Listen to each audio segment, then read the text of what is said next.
When I was small, my cookum and Muslim used to look after me. My cookum is one of my favorite people. We should all be as strong as she is. She shows resilience, she shows strength. Everything that should be taught nowadays.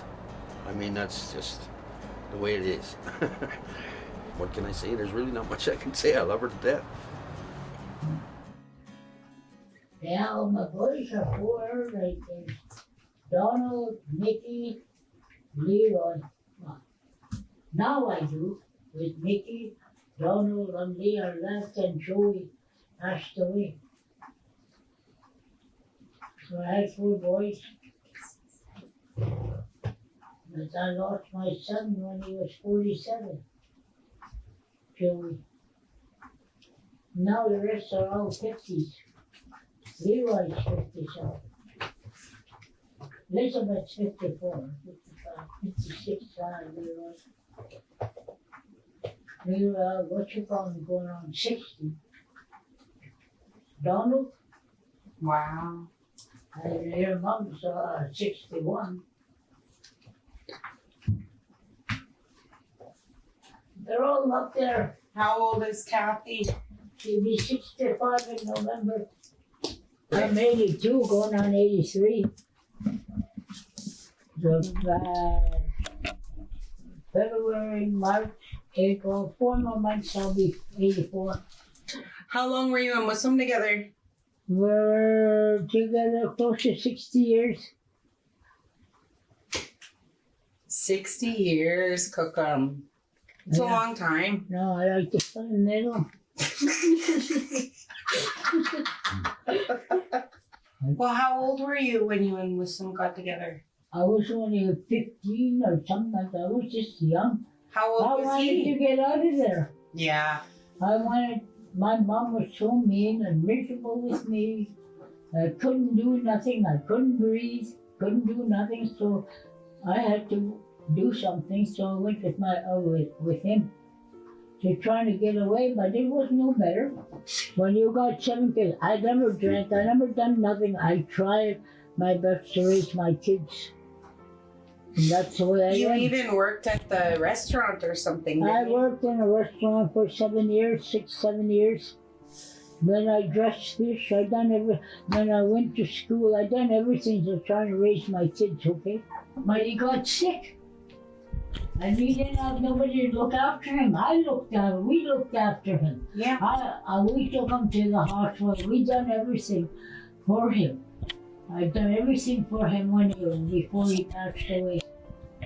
But that's the kind of person I am. Mm-hmm. I wouldn't just let him go somewhere and die. I try to help him out as much as I can. That's the way I am. Mm-hmm. And I'll always be like that. Yeah. That's all I did. But look what you taught them. But You know, all your kids are hard workers. I know that. You know. Yeah. But that's the way I am. That's how they're raised. Mm-hmm. But I said, he didn't raise them, I did. Yeah, and you raise them to be good, hard workers. Yeah. And you raise them good enough that your son is going to move in with you and he's going to check your sugars and he's going to do all those things. Yeah. So that's what I'm saying. Like I said, I had a bunch of rough life and tough life. But that's why you're so I'm strong. happy about my kids. Mm-hmm. If it wasn't on account of my kids, I don't know what I would have done. Yeah, you have really good kids. But that's what I always say to myself. My kids weren't around, and I loved my kids so much that I would never do anything to hurt them. That's the way I was. Mm-hmm. It isn't because of what happened and everything past.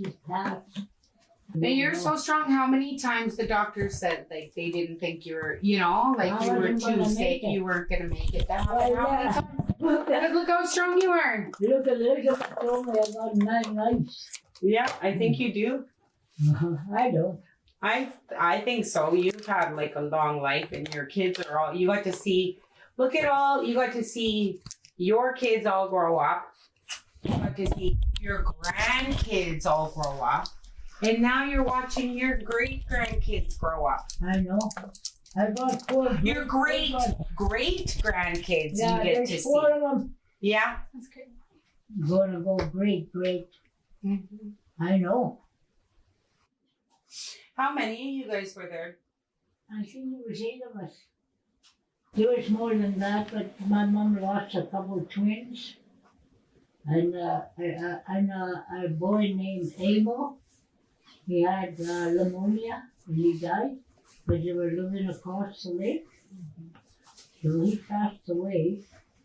So he had 3 or 4 of them passed away. And one of them was here, a little girl, but she passed away too. My mom only, so it might have been quite a bit of us, but we were all alive. Like the twins, that's 3 there, 4, I know that, I know. I died and there was 8 of us alive, but now we're all dead, except me and my sister Dorothy. There's just the 2 of us alive.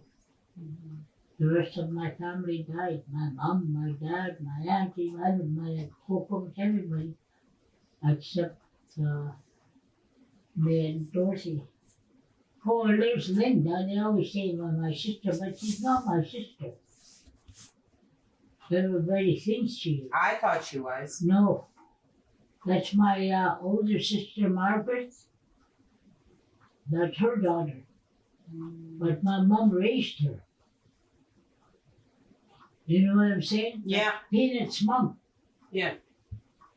But she calls us sister, she calls us brother, and everything. Yeah, we call her auntie. Yeah, because but she is not my sister.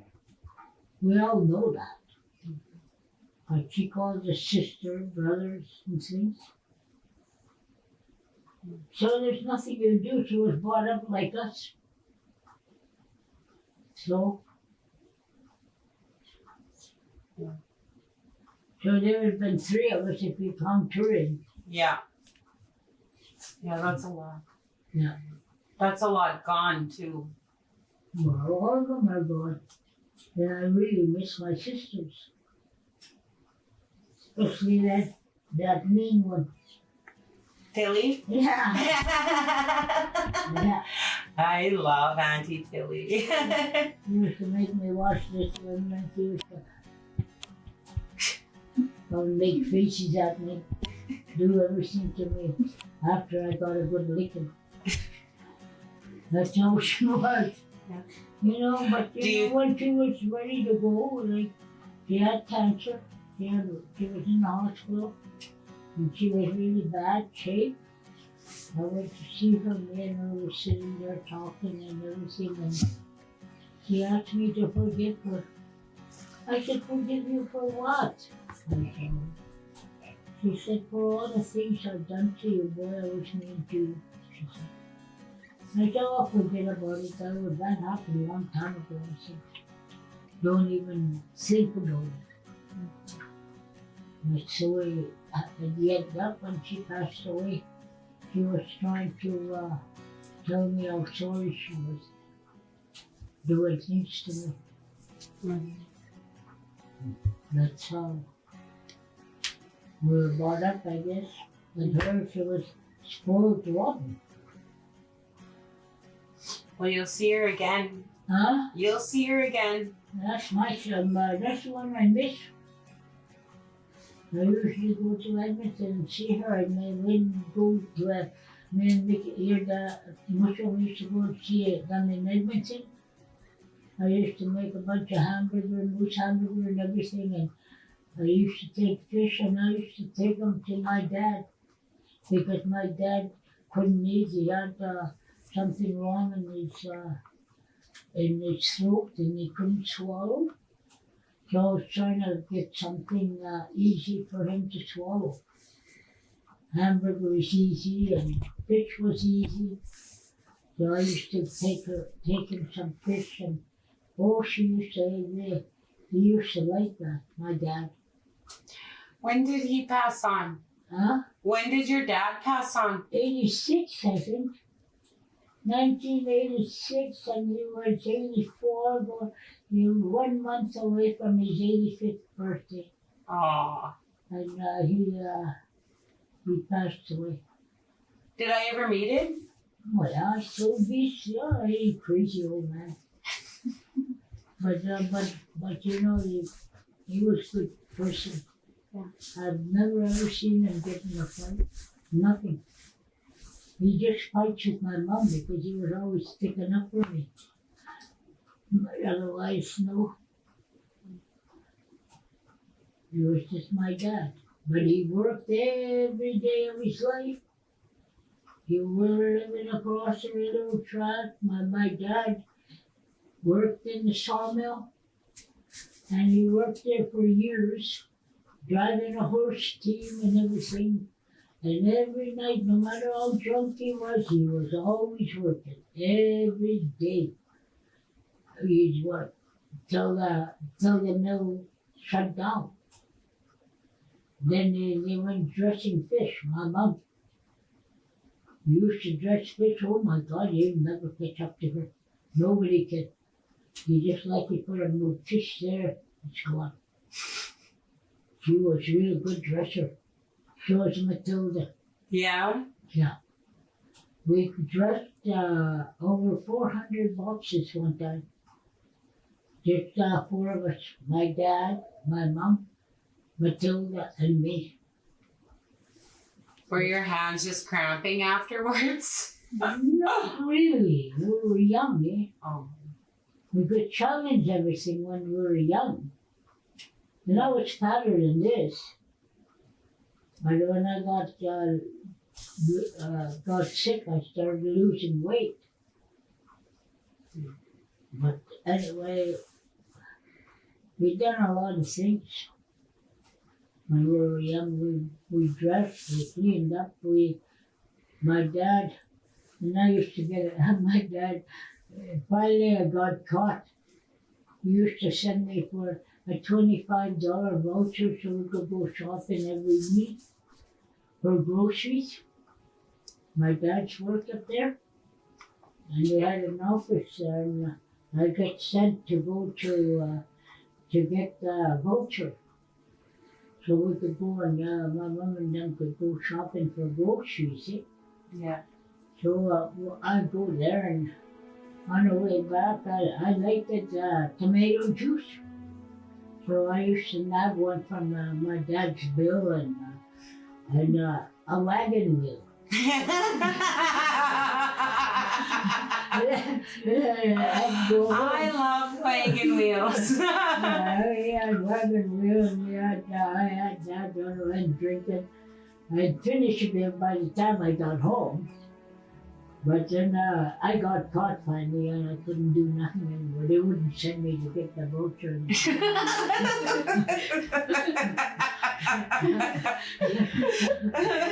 Yeah. That was funny. Yeah, that was. That's how it was. Yeah. Uh-huh.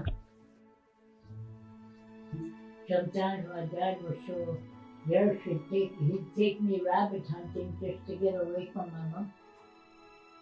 And then we'd walk a long way to go hunting for rabbits.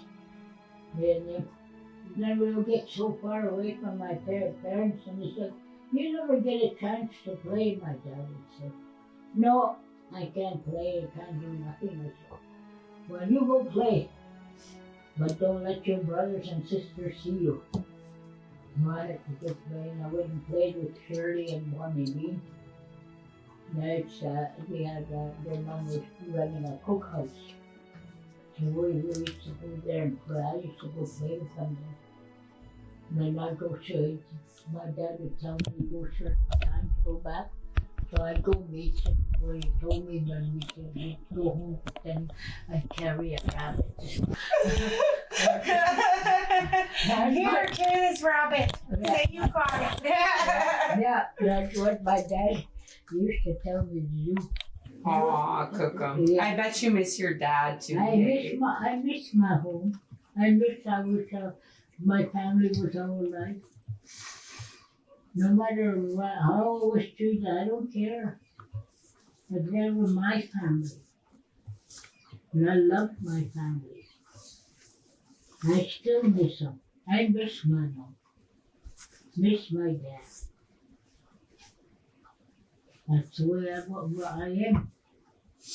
And you know what, Cookum? Like, What? that's the way I think that all your kids are. You know? Yeah. I think, like, they're gonna miss you. I know I am. What do you think happens? What happens after we die?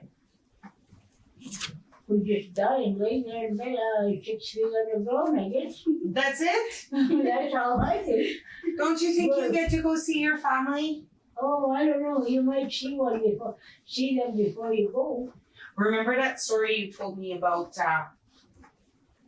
I don't remember that story you told me about that angel and the devil fighting. Well, yeah, that's me.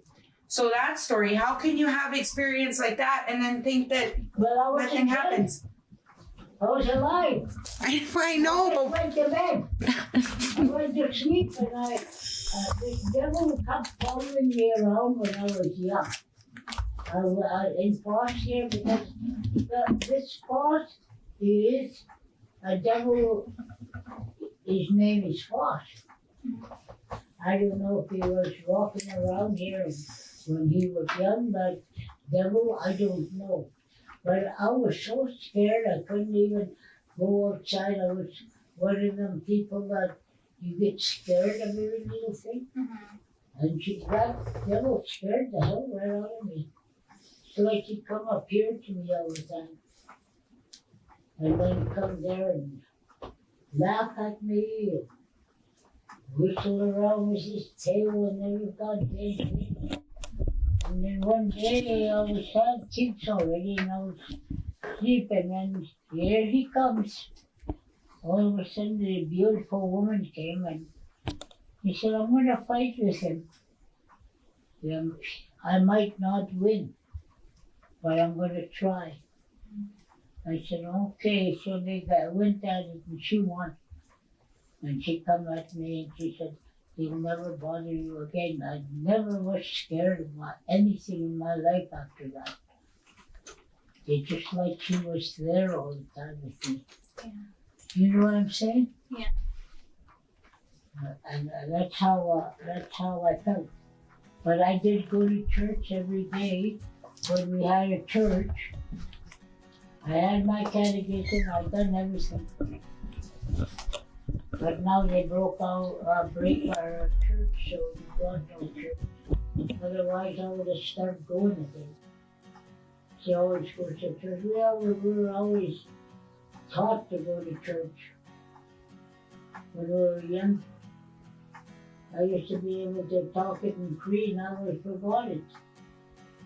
I used to talk, I used to say my prayers in Cree. Like, I know a little bit. We saw down the chickens and we used to that. But that's in Cree. what did you just say? Our Father who art in heaven. Hallowed be thy name. Thy kingdom come. Yeah, I could go so far and I forgot. Mm-hmm. But I used to say it in Cree. And that's how I made my catechism in Cree. Because we didn't talk English. So do you think you get to see them then? Well, I don't know, it just depends, I guess. Some people say you see them. I don't know. Nobody I'm not really saying that. knows. Nobody really But I knows. can't tell you if I'm dead or not. Well, then you come back and tell me.